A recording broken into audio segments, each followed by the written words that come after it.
국회의원 월급 250만엔, 거액 수당, 너무 어두운 정치와 돈, 일본 뉴스.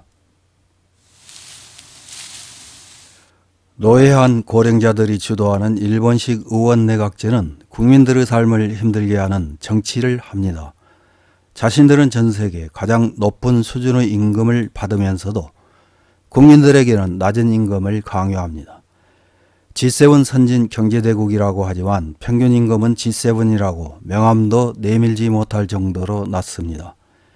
2022년 일본인 평균 수명은 남성 81.47세, 여성 87.57세로 세계 유수 장수국가이지만 고령자들은 연금만으로는 생활하기 힘들어 노동 현장에서 일을 해야 됩니다. 젊은 사람들도 힘들기는 마찬가지입니다.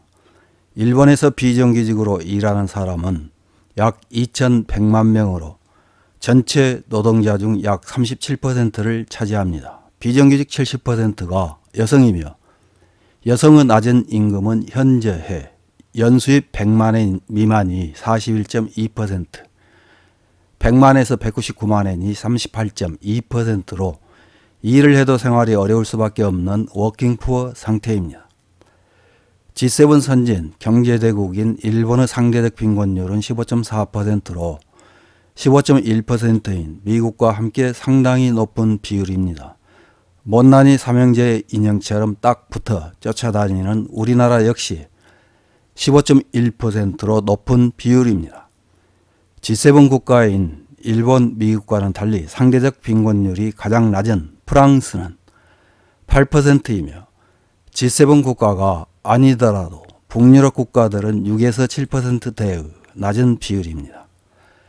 일본 국민들에게는 낮은 임금을 강요하면서도 자신들은 높은 임금을 고수하는 정치인들이 요즘 떡값 문제로 도쿄지검 특수부 수사를 받는 수모를 당하고 있습니다. 일본 언론에 보도된 정치인들의 떡값과 관련된 기사 하나를 확인해 보겠습니다. 12월 28일 더 골드 온라인에 실린 국회의원 월 250만엔과 거액의 수당을 받아 너무 어두운 정치와 돈의 흐름이라는 제목의 기사입니다. 기사는 높은 세비와 조사연구 홍보체제비에 더해 각종 수당을 지급받고 있는 국회의원, 무엇에 그렇게 돈을 쓰는지 정치와 돈 문제로 정치권이 흔들리고 있다면서 시작됩니다. 다나카 마키코 전 외무대신이 회견에서 정치와 돈 문제에 대해 언급해 화제를 모으고 있습니다.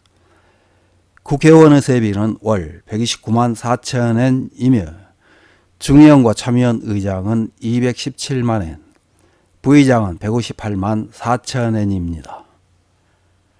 또 조사연구 홍보체제비로 월 100만엔이 지급되어 합하면 월 250만엔 정도.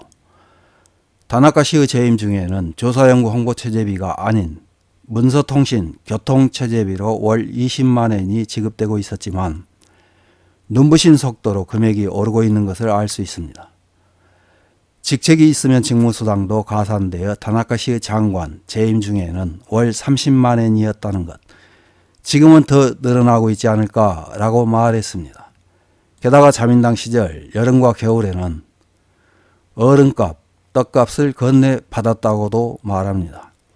이는 자민당의 각 파벌에서 소속 의원에게 자금을 나눠주는 것으로 파벌의 결속을 높이는 의도가 있습니다. 뿐만 아니라 대신이 예유할 때는 관저 기밀비에서 100만엔을 주겠다는 제안이 있었다는 것. 관저 기밀비도 물론 세금입니다. 다나카시는 이것을 받지 않았다고 말했지만 어쨌든 거액의 돈이 정치인에게 사용되고 있다는 것이 다시 한번 밝혀졌습니다. 왜 이렇게 돈이 쓰이는지에 대해 정치에는 돈이 들기 때문이라는 평론가 의견을 다나카시는 일도양단했습니다. 자민당 내에서는 각 파벌에서 앞서 언급한 얼음값, 떡값이라는 지출과 음식값, 야당 대책에 돈이 들고 있다고 해설. 가장 문제라고 한 것은 개인 의원에서 지방 의원으로 돈이 흘러가고 있다는 사실이었습니다. 지방의원에 대한 돈의 흐름은 자주 거론되고 매수가 아니냐는 비판의 소리도 나오지만 상시화되고 있는 것이 실태인 것 같습니다. 이달 들어 자민당의 주요 5개 파벌이 정치와 돈 문제로 고발되고 정치자금 파티를 둘러싼 떡값 의혹도 불거지면서 정계에 파란이 일고 있습니다.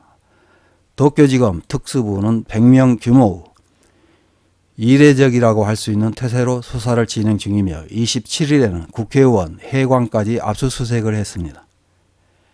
1인당 명목 GDP가 이탈리아에 밀려 G7 최하위가 된 일본, 경기 침체에다 현 정권에 대한 정치적 불만도 커 사회에 폐색감이 있는 가운데 이런 문제가 일어나 국민의 분노는 멈추지 않습니다. 이런 기사에 달린 일본 네티즌들의 댓글 몇 개를 확인해보고 마치겠습니다. 첫 번째 댓글입니다. 애국이라면 군사 쿠데타나 대규모 민중폭동이 일어나도 결코 이상하지 않을지도 모른다. 일본인은 다른 나라에 비해 너무 둔감한 것인지 참을성이 많은 것인지 그동안 국민을 괴롭힌 금권, 부패 정치를 만연시킨 자민당이 다음 국정선거에서도 지지 않는다면 일본은 여러 나라의 웃음거리일 것이다. 다음 댓글입니다. 정계의 구조조정이 필요하게 되었다는 것입니다. 이것도 큰 시대의 흐름이라고 생각합니다. 레이와 유신이라는 것일지도 모릅니다. 차세대 일본의 미래를 맡길 만한 정치인이 나타나기를 기대하고 있습니다. 다음 댓글입니다. 일본은 G7 최하위가 되었음에도 불구하고 아직 의식이 바뀌지 않은 정치인, 오랜 세월 자민당이 정권을 잡고 있었던 것이 좋지 않았다고 생각합니다. 국민은 더 화를 내야 합니다. 정치인은 우대받고 있고 국민 부담은 늘어날 뿐입니다. 이제 정권 교체를 해야 할 시기일지도 모릅니다. 자민당에는 실망하고 기대도 하지 않습니다. 다음 댓글입니다. 의원 보수도 그렇지만 어떻게 스스로 결정하고 돈을 받을 수 있을까? 의원 보수는 거액의 수당은 일절 없이 국민의 전년도 평균 연수입으로 하고 국민에게 다가가는 정치를 해주었으면 한다. 세계 톱 레벨의 의원 보수로 GDP는 G7 중 최하위. 이렇게 받으면 돈을 이해 의원이 되고 자기 돈을 지키기 위해 정치를 하는 사람밖에 나오지 않는다. 다음 댓글입니다. 국회의원은 지금 정수 절반 이하면 충분하지 않은가?